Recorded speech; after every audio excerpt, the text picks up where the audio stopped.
أعوذ بالله من الشيطان الرجيم. بسم الله الرحمن الرحيم. الحمد لله رب العالمين. الصلاة والسلام على سيدنا محمد وعلى آله وصحبه ومن تبعهم بإحسان إلى يوم الدين. بيقول بعد مسلمولو mbadin Sheikh Ibrahima Jasi grupo mulu na tanko nyinindin kola mansobulu kabo setano la toro la setano menketa danka toti kajanfa Allahu Ta'ala la nemo mu mebela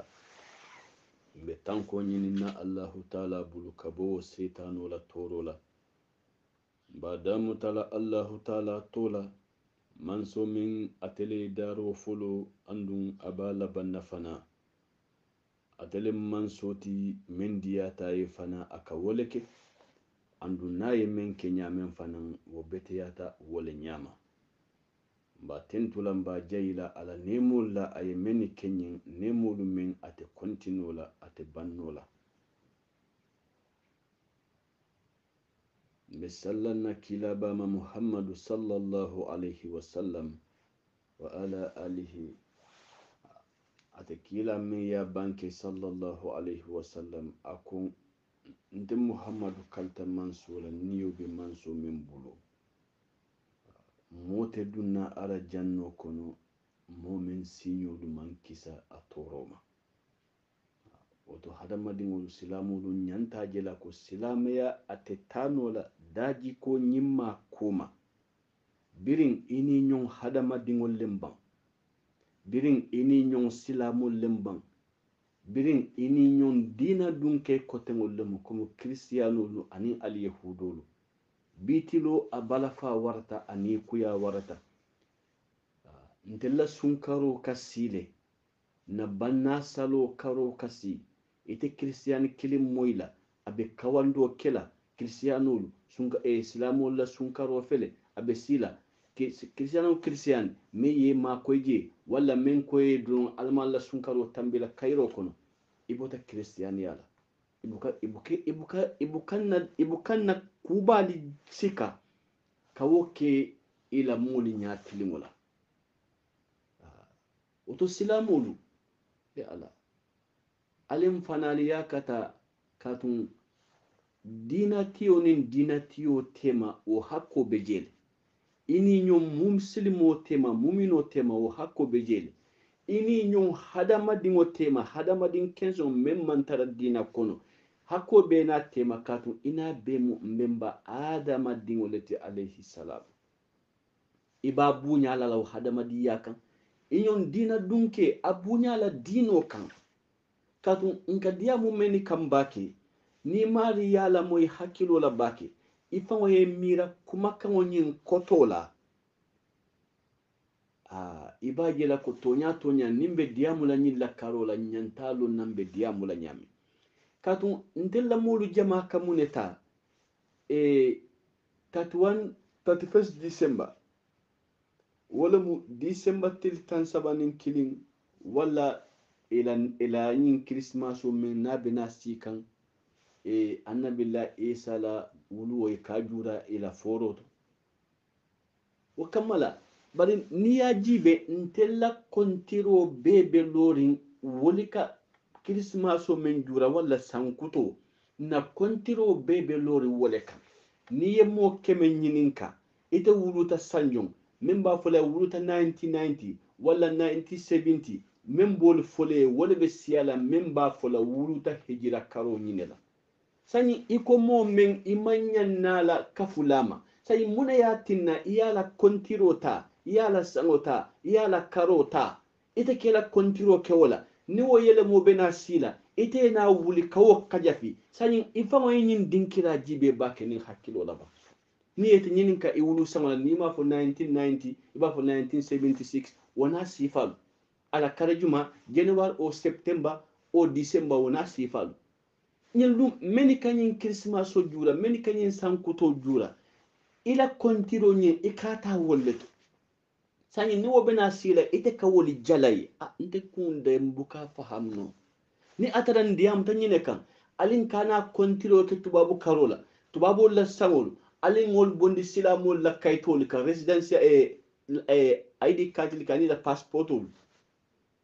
bari woli mambo ye woli be saferin je sanyi nka molu kafiriyandi men ko moye ko alama sankuto hero dilela bari komi momondi nala fahamolo mo nyimun tambitoledi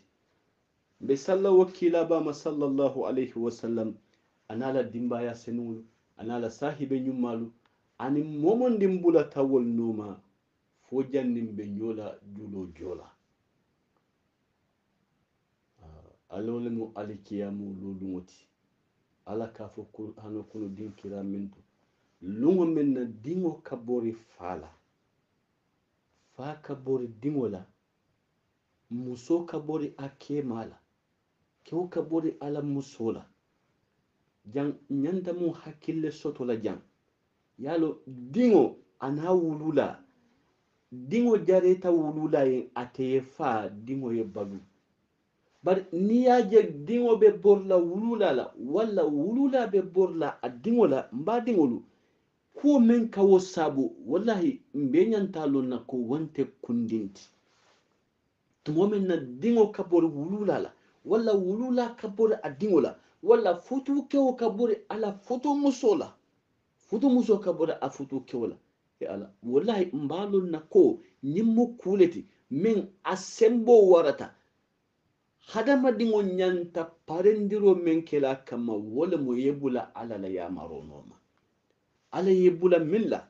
yebula woli kan aye fatandi milla ye nyine tuje nyine mu dinoti ni mistake ta dami ifilita isimuru ala kan iya yamfa dani ye nimisa muna yatina iyake ye nyingani yako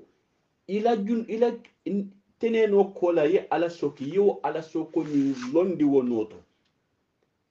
ya ngania konte murula kan koteke nyine mutuboti hadama dimo silamu mumino mella taala ani ala bebenna wala ala soko ka kele komi ila nafulo ka kasare ibulu nyami mo kilim buka parendi kala nafulo kasara mumin hakilo ba fangola mumin hakilo ba nyam obuke taw kala nafulo kasara abuke taw kala kodo fay bari mumino ila nafulo si kasarano ibulu ila nafulo si kasarano ibulu tumo menna ima wulinda kama o kamala mumino fanan aka teren ala soko la le bara abuka parenda kama o kamala ni teren tala ima paranda kama akola ikiyo ke farale katu iye mira ala ye memfo ite ko yela hido di alala nin kila ye memfo ibe wole nomala sallallahu alaihi wasallam silami ala dun kala hidu woro alla bango mu nyineti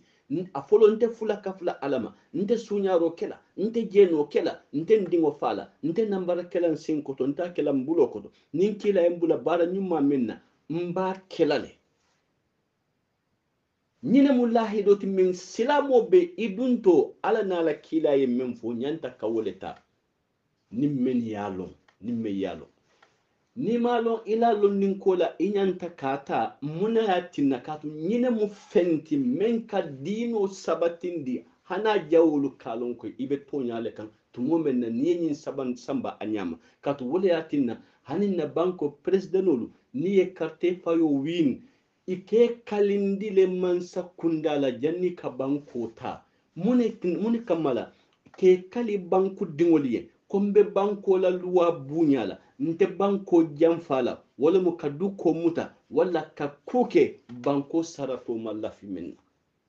silama ya fana ni be dunna ikanyi lahidi kilingole ta komi president wol ke kali nyame komi ifana la ni lahido mu wolete ala na ala kila ye memfo mbe wole kela ye mfatandi men nambe wole tulaje dino nyin dun kan mu nyinete wala tina kila ye garanti o di sallallahu alaihi wasallam ako momo ndi ngani lahido timmandi kana seka ibe dunna arajanno kono ibe dunna arajanno kono la o kamala kuwo men satinna dingo sibor wulula la wulula kabori dingo la o mu kubalete men kawo beteyandi men ben de mala wolungula wole mo ala ye men fo yebula wonoma aye fatandi menna ye woli tuje ni mistake ta ifilita ye muru ala ka wonoto ye ala yamfa dani ala mu yamfa lalati ala ko jumale ka junubo yamfa naman ka alati wallahi junubo warata nyawo nyanden junubi buka wara ala ma pour ka yamfa junubo do yata nyawo nyandin ala buka yamfa madama junubo barala be sabatirin ala junubo nyinka lafta kamune fu junubo warata nyawo nyandin ni murta ala kan nin sondo mo seniyari wala kalsali wala kamuru ala kan ibe jawma minna iya tuje ye muru ala kan ye nimisa ye nyinganya ite murla kan kote ke o junubo warata nyawo nyandin ala sa yamfanode bari junubo do yata nyawo nyandi madama ite manson kabakan kamuru ala kan ala buka wo yamfa alin kanan fanne ne nyinna de ni atara ko ni ika sali ye junubo bara nyawo nyandi madama ika salile imu silamu lete andun ala be yamfala la ni ya arakan fula sali ya astaghfirullah wirdi yalo jang puru ka sutiyandi ni atara abe wole nyama ko iye junubo bara nyawo nyandi ni astaghfirullah siyandi ala sila junubo yamfa namira na karamulu ya karan kitabul kono ko kila sallallahu alaihi wasallam ay musolu kurla bumbero la kefa meni mutatajjeno la ay sumuli bulo kuntu waketa waktamita na ubenna kitabul kono na karamulu ya karani bari fo kila malo niya ala soki fo astaghfirullah iniyo ke ala kayampa sai munati na yin dolufa ay sumuli bulo kuntu ya ala birinje mbalo nako atewo nyama nin imuruta ala kanne ala soko kola nimisata ibe mento iyabula iyangani yete murla kan koteke ala kawo yamfade ala ma ala inalike tubilati kamuru ala kan tubo senumala tawbatan nasuha tubo min be khalisarin ala damma kama ala kawo tubo yamfale bari ye tubo menke pour moli safo kari sanyin abotala jawma nyintol moli te sarala ni dum ta kaburu ko kono moli te bulale no maje iye membara inole be tarlaje misallahu kilaba sallallahu alaihi wasallam lungo nyimmen ba fo ka lungo nyinna kole ya nyin asembo warata ka tambi warola bare memba sone yala wole mukabula ala tanuma ala ye fatandi menna ye woli tuje anko wo kola hadama de won ni teneneta e boyita teneno kola wuli ye murino to bare ite teneneta ko ite bolaje wole koto mu ifilita ye ala soki ko ite bola wo filo kan ite mampare ka tubi de mampare ka tubi alaman na rasula tubi ku nyimala no kola mbale mu mebe kontonna nin silame ya kontondirola badi ya kontondirola kili ya kontondirola anin famma jiyo kontondirola wala mu alama allahu taala e kiso kentena atul mume bekan ka fofana alama allahu taala ya sambanyato anin silame kafu tomalu mume be alama allahu taala en jarabindi nyo kanola ala kana setano dundi ndamalu tema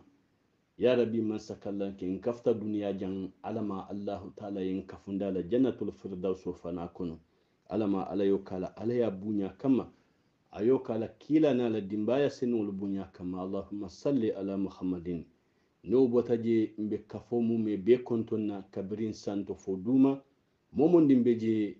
na momondin tofo mammen tofo kabirin nomba folo fo numba laban kabirin ke kunda famusu kunda alifa kunda kana dindin kunda na mume be konton momondin be dinkira o dinkira mbe duwala momume be kayrola mbe duwa nyinina momume be fana bulu no botaje kafola sababu min kita Sheikh Ibrahima Jasiti transbanko kamba konton na bakana la dimbalu alama allah taala e kayro kenni mume be anin baadi muslimol mume be mbe duwala mume be kayrola mbe duwa nyinina momume be bulu ne botaje binna walada be suratul tahrim ala aya woro lafita ka kacca domandin ke wole kan londo dangola nin janni wato be mbulala dinkira mento ka kuma kan sabatindi ala la qur'ano kono ala yimune dalije ala kila bay sallallahu alaihi wasallam wala fazakkir inna zikra tanfa'ul mu'minin alinyo hakilo bulandi katun hakili bulandiro aka mumino nafale yefengo mellon ike hakilo bulandi wolela nyin kamala iyalum membe kerin I hakilo ye bulala setano lafita ke filindi dinkira mento setano lafita ke nyinandi dinkira menla iya kata yelo wo dinkira likam wole mo itenyanta kela dimbayal bula sila kendole kan alafita ke nyinandi wo menna ite baje la fente wala dingo diya kama wala musola kanwa kama wala kukoten kamala isonta ka ala soki wala ibe bula kanje misalo fe ala ko qur'ano kono falyadribna bi khumurihinna ala jubihinna mumina musolu ila hijabo bitirin kola ikula ye disabulo nyinke ye kamoda tawun nyin kamala akana ke fitinoti wandi kewliyen ni aji ala ko musoli ye sutura amanke musolla kuwole kuyata alay wala musolla kuwole kuyata dino kono musole mu fembaleti dino kono nyin silame ya dino mofolo men sontala musole mu nyin silame ya dino mofolo me yelo bonta musole mu woto musolte fendinti balwo fankono sako dino kono musolte fendinti je bade ala ko yefan sutura mun kamala pour akana ke fitinoti kamulu marasa ke boyndi dinka kono dinko mensi ke masiboti akane tul musulu fango marasa ye bula dinka kono man damen parendi tatu ilati la musu yala nyawnyandi hadama dingole muyti ya ala ni finti nyama men ka kewli nya tilindila nim fula korete la sabanjango be sambalale ay fana mu hadama dingole silamiya ko janninga siwoto ifan sutura wo fitino nyin kana ke sababoti ka telibula ala la kamfa kono o kamala ite kewnya be wala ila muso adate sutura kutu ya kan wonyama ima yamari ima bula wasilokan idin muso wonyama ye bula wonyama men diate idate ala kutu ye tuje wonyama andun itele maratela itele wo alabato o man fenna fe alikiyamo lolu ajaleta bake ngabula ala tanoma birin ake kunda famu su kunda kew mu kantar laleti adingo li kunna ala dimba li kunna korda kono muso fana mu kantar laleti kewla mara fengoli kunna de o kamala kanyo hakilo bulandi wakati nale ko ila fitanyina la dinkira menula setanu lafta kenyina di dinkira menula isa kilo sebula wolla aka lamoyla nafa aka kawandi la fana nafale kawandu ka kawandi la nafa nyame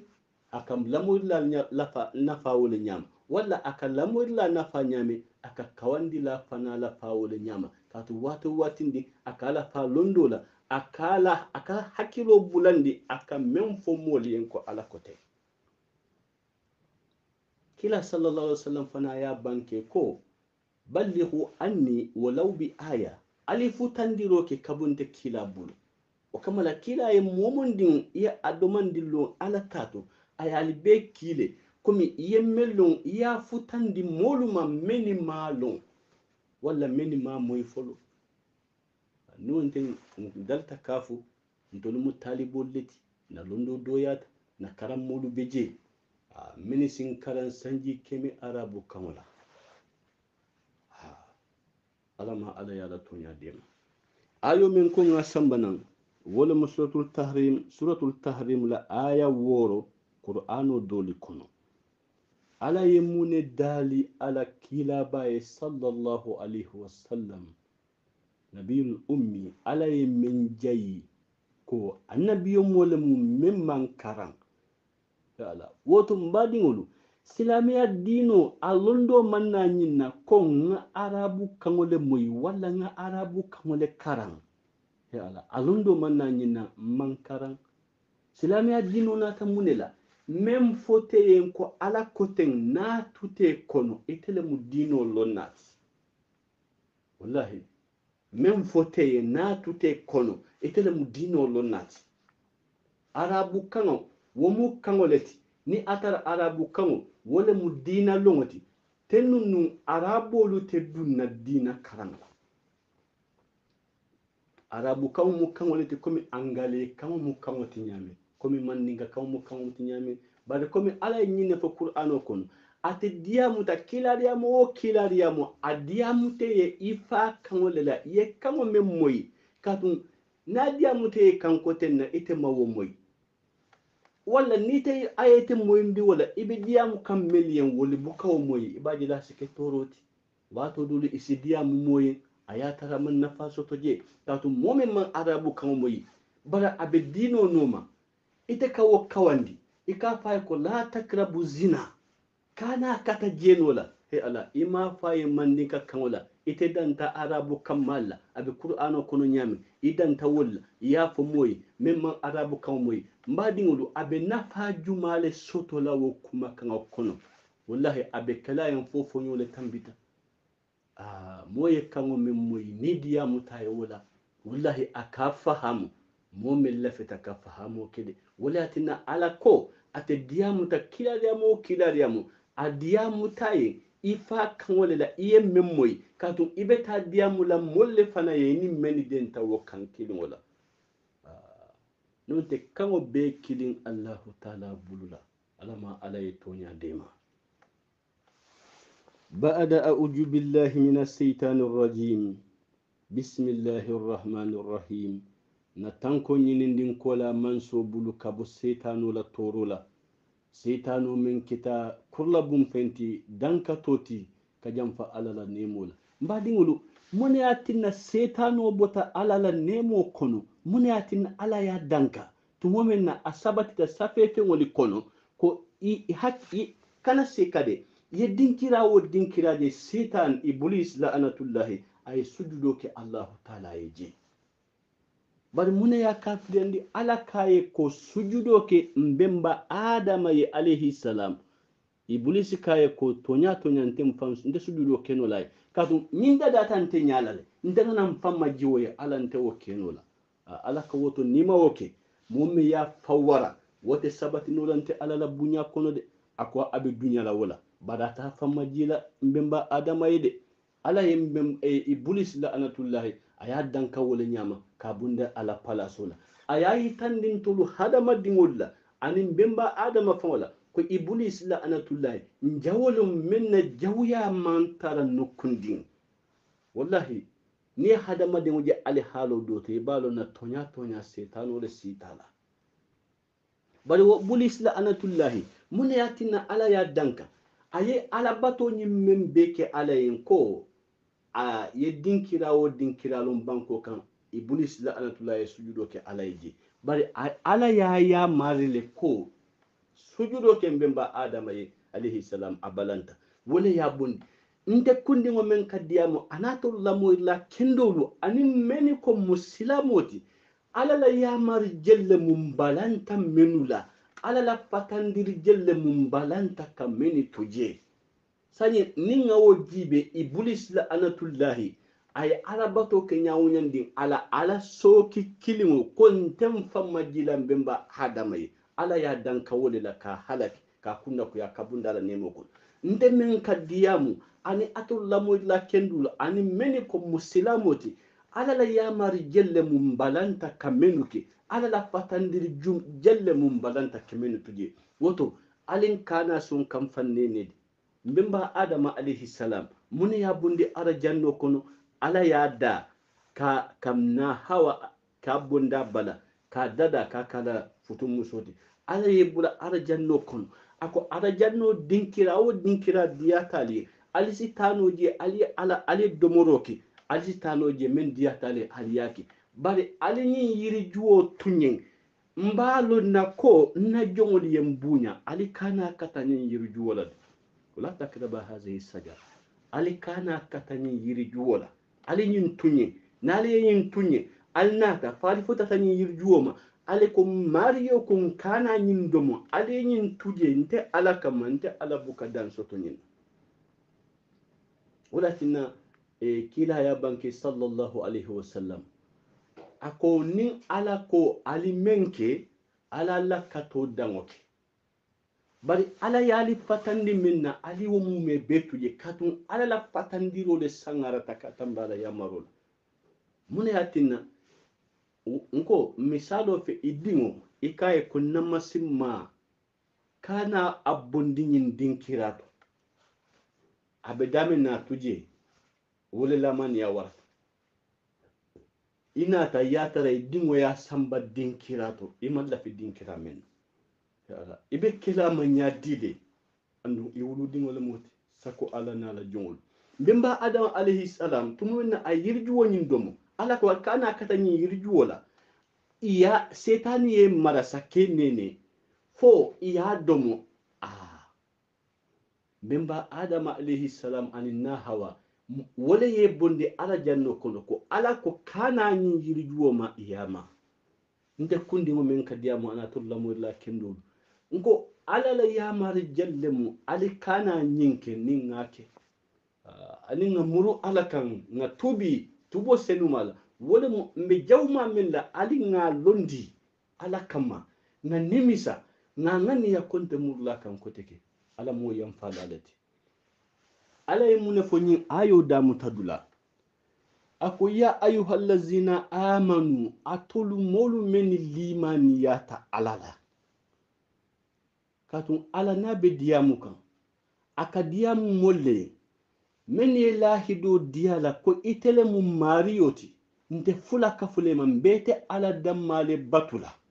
iye men fo mbe wole kela iye mfatandi men na mbe wole tulaje wole atinan ko silamiya la dun kan alahidi woro nata wala mu ibe lahido tala nte fula kafula ala mam mari te keri wo alamin ya ayyuhallazina amanu atul men limani atako ala ko tente keri fo ala kilimonin ali be lahido tala alte fula kafula alama ali te sunyaro kela katun ninte ngalon ko ite bentela na fulo numa wala ite yalon ko nte betela na fulo le sunya poto ibo kalama ni te keno la kilinti hani atrambe ko muslimoti ali kana jenoki momondi yalon ibala futu muso numa feyala ini wote kenu la kilinti hani atra alibebe nyokan jaman kun suto nintilo alikana nambarake awala alikana mofa alikana aldimofa dimfa lenata wala to tata bara mofa belem momoni sobitala nyimbe moli kono men lafita kamfa hani na kita nyawunyandi alti kenu la mo kilinti ina hana bebe dina kilin alti dianola to momene isobitala momene ka fero da kamfa ni wala alikana nambarake alisin koto alikana ka alibuloli koto misalo fe muso eta pandi ke kote nat momena ke otamata aina wo kono ka ake matati yedam be dunyo kono ya bondi dinkira do ka samba dinkira manyan taradan anu kewo kendi sobita wala yalo e o muso enene te lalala wala kano te murno le ejusu kun kan kote ke kome abe nyamin nunto hani ataraliya ko dada wala ite lata mu'minna iyaki felsan wala marse kono atara fengo nyimu dalasi wuli kilinti atenin bitika tiyo kambenta iyaki dalasi wuli sabati ni buta wakala ma rolun din ilata wala nyawnyandi wolu ila lanna ya be bola kanni hani atara ina mantala bari lanna ya min sota to folo do sanyi wo banta jele alla bango menti nin kila mbula bara nyuma minna kila buka mo ya mara bara jawla bari puru kete karandi ko mo kana warete bulu mo kana bunye bulu fo yaje ko abe mbula kan ala sokolla bari ite yaje ba ni mo bareti batu nganoma ala ko kila me wara talibete hani wona yali yamare ala sokola kanaki sayan dalilate mo bulu yebula mo noma ala sokola nin kila mbula minna kila le ko ala yali yamare minna alaki nin kila mbula minna kila le ko ala yali fatandi milla ali woli tudi kila la riwaya mbota fola sanyi kila ko ni ala yali yamare minna ala lakato dankije banna yali fatandi minna ali wo mume be tuje walatina momeni lata alala ala ka wolle kumandi katu itelle lahido di alala ko ibatele noma anala kila aye memfo ibe wole kela aye fatandi menna ibe wole tulaje o kamala ala ko ya ayyuhallazina amanu atolu molu meni latante alala aliye lahido tanye woto ku anfusakum wa ahlikum naran alalu fango tankandi dimbala anin alla dimbayalu meni balla marokoto alalu fango tankandi dimbala wobe keno la nyadile mune kamo sindi dimba kono ye kila nyinin kawula sallallahu alaihi wasallam men kamo sindi dimba kono wole mu ali nengoluti ana alla nyatu komi kumo kuto muneti alalu fan tankandi dimbala anin alla dimbayalu aliye tankandi dimbala katum ila bara jawole batinala ibeta dimba kono ala koye kana nyinki kana fulakaf alam kana sunyarike kana tilimbali yake ini nyong hadama dingolu tema kana tilimbali yake ila futu musolu tema kana tilimbali yake ila mara mulu tema kana tilimbali yake mulla tela kebula dinkira menke ila dimbalu iye mutaku ila dimbalu iye bula alataka musoye son kewoye ay kewo kamula batu nama bula ala sokola ay kewo dema ye dimbayali kulu ye lo alataka ala ye bula menna ye wolike aye fatandi menna ye woli tuje wole kamulu tankandi dimbama ala ko nte ala tamu mente ala ye bula wokan walatina ikotumo menna ni ayo jita Sayyidina Umar radiyallahu ta'ala anhu al-Faruq kila ye men tola ko momen ka tonya nim fani ha bondi nyokono wala yalon kila la sahibu sallallahu alaihi wasallam ni lube kilin namu kalanda walati ndul mu'minu libi ndul islamu libi katon ay Sayyidina Abubakar tola Abubakar Siddiq men ka tonya mo kato ay kila tonya yandi tumume na kila teji sallallahu alaihi wasallam Umar al-Faruq men ka tonya ni mfani ya bondi nyokono kato ikate dunta dino kono lumme ako sanyin ate fola kulloto abe bola bankeloto membe kala wayke ya tola al-Faruq Osman Jundurain Noro Fulotiyo walla Osman Zulhaya men kammalu katun ko limaniya ani malo fenfulale mu ibokata no nyokom ye moja kite mali baloti dawudandi lala limaniya le teje bari limaniya je mu mun sonno mo ko ne lala ko mali baliya tala kuwoko sidna usman kila ya jay nyinela sidna ali radiyallahu ta'ala anhu karrama allah wajha ako asadullah ala lajato aya tola nyinela kafun aya niodi kabira beddo yarin alala anala kila pour nyin dino e sabati kila min ala yaki ako amafo nyilu mo kliyen abubakar men ka suto be ke salola yala ay daji kole la ido don dinna wala tinna iyati fango nyininka ako inna ma buistu li utammima makarimal akhlaq ala yente kina ne kana daji ko nyima le sabatindi men kila ya mo fululu nata kalondi abena boyla ala yente ki kana wole sabatindi kila la sahibo men ay salwo fa kunna hamamatul masjid yala alabanta jahannamu le kono yala salo bu kila dino yitandi nila daji ko manyinya walatne ko sedna umar radiyallahu ta'ala anhu tumomen koni ayo jita akoye kila nyininka sallallahu alaihi wasallam wa ala alihi anala dimbayal mumebe ikaye ko ngalon ko mfangolu be mfantan kandila nyadile katu ye lahido di alala ko ala nala kila ye men foybe wole normala islami adun kanta iduntala wa kammala sani iyalo ne ke ifango be fantan kandila nyame katu wole mo ala nala kila ko min aliye sabati woka ayali fatandi menna aliye wotoje o kamala ye kila ñinin ka sallallahu alaihi wasallam ngalum fawol be fantan kandila ñaadi bari na dimbalu mbolu tankandila dimba ma ñaadile ko kila ya banke ye sallallahu alaihi wasallam ako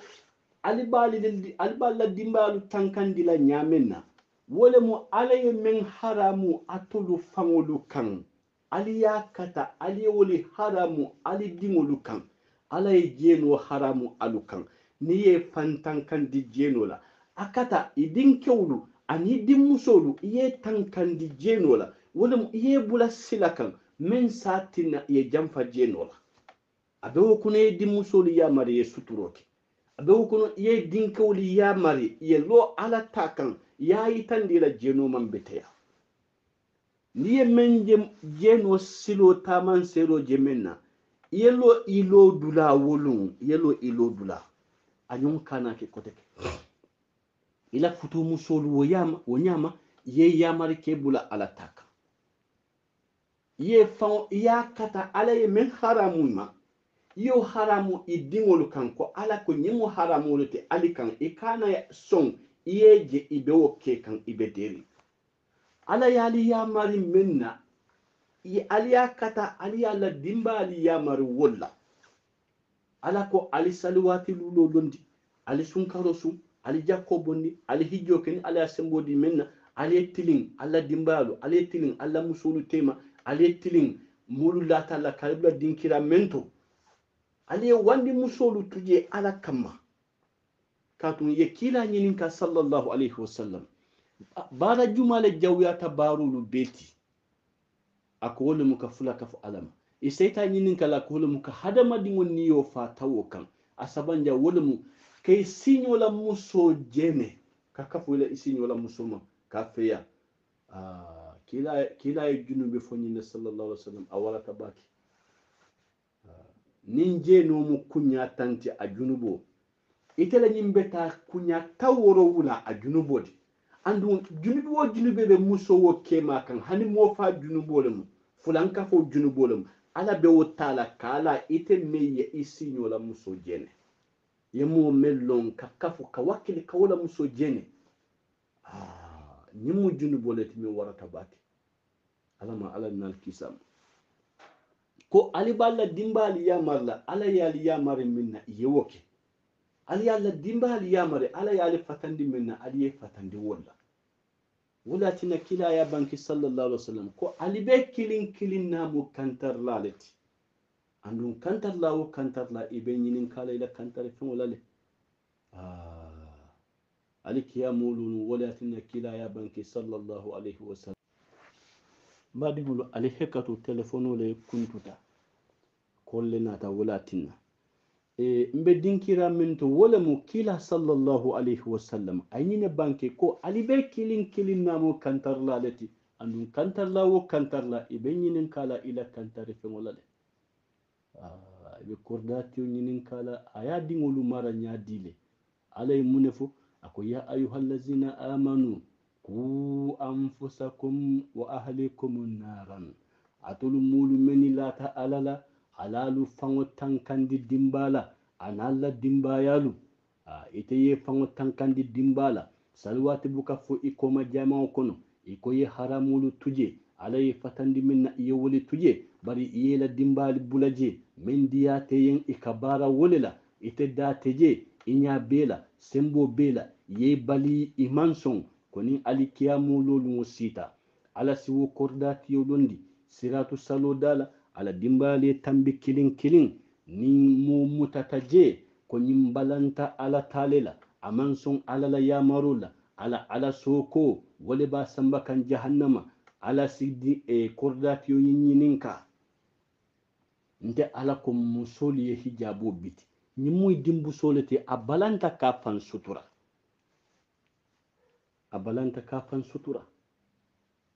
ni muy dimbu solete iyaje wandi kewolu banoma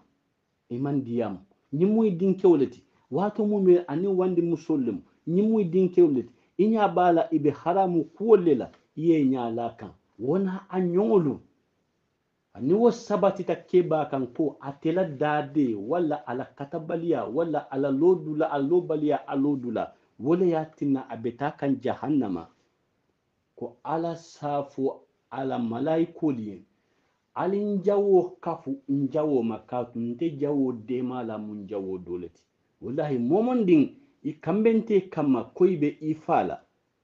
iye momondin je abe woli kono ibe wo kele jawo doleti iye momondin je ani woli be diare ibe wol kele jawo doleti ala ko amalla fi minla ite wojela korda kono sembo bela ya bondi imanson iye deya mawonyama dingo diya kama wala musola kano kamala